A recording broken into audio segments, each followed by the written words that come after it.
Islam promoted intellectuality. Islam promoted critical thinking. Islam promoted research. Islam promoted the sciences from the inception.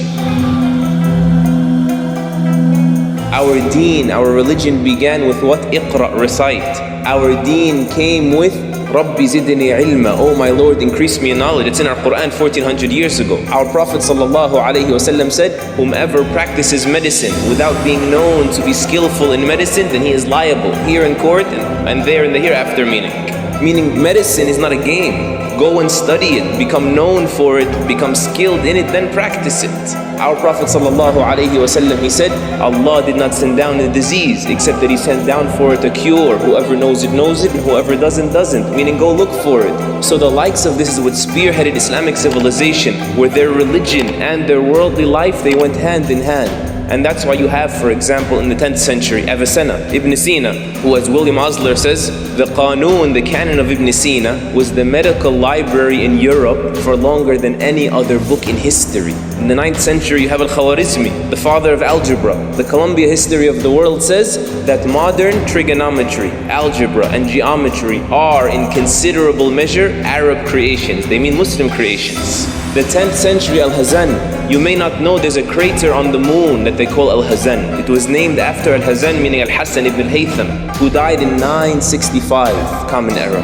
Why was it named after him? Because of his contributions to optics and his discussions on luminosity. And he vanguarded, he started the discussions on the experimental method. 300 years later, 1295, Roger Bacon, who we learn in school as kids, is the father of the scientific method. He would quote and depend on and adore the writings of Al-Hassan ibn al-Haytham to be the father of the scientific method.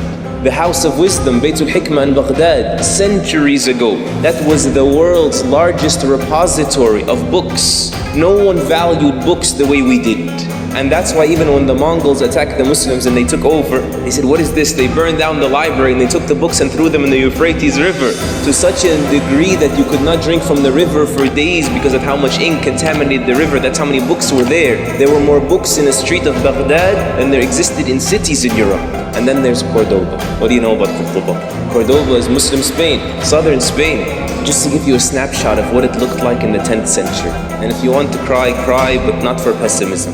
28 boroughs, 10th century, 1,000 years ago. 3,000 mosques, 18,000 cities, 500,000 properties, meaning a house with the front and the back and the fencing and the properties. Number 1 was Baghdad, 3 million. Number 2 was Cordoba, 500,000. And number 3 was Seville, another city in Muslim Spain, 400,000. Cordoba was known as the jewel of the world. People would go there for vacation just to see the Union in Cordoba, to see the Grand Mosque in Cordoba, the Great Bridge of Cordoba, markets galore.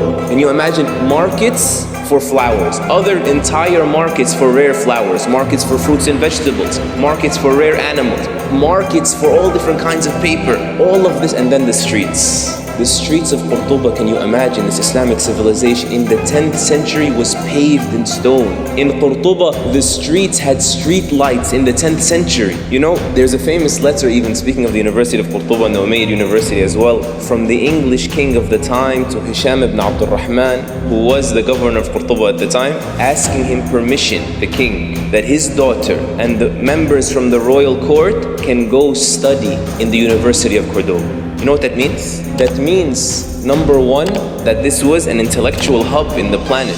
And number 2, that we were the ones that taught the world tolerance. He knew that the king's daughter could be safe there. And the letter was signed, as the historians mention, your loyal subject, the King of England. And that's why Gustave Le Bon, who you may study in psychology, in college perhaps, in university, the French social psychologist, he said, if only the Muslims would have conquered Paris as well. This is a non-Muslim saying this. He said, because if they would have, it would have been like Cordoba.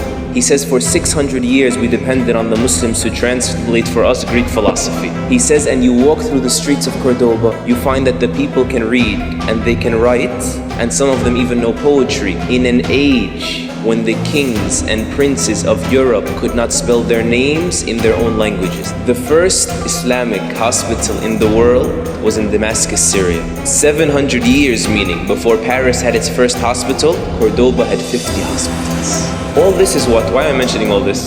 This is just a testimony that Islam can and has always built industries and individuals, has been able to maintain economies and ethics. Islam can and has balanced between materialism, this dunya, and spirituality, the spirit and the religion.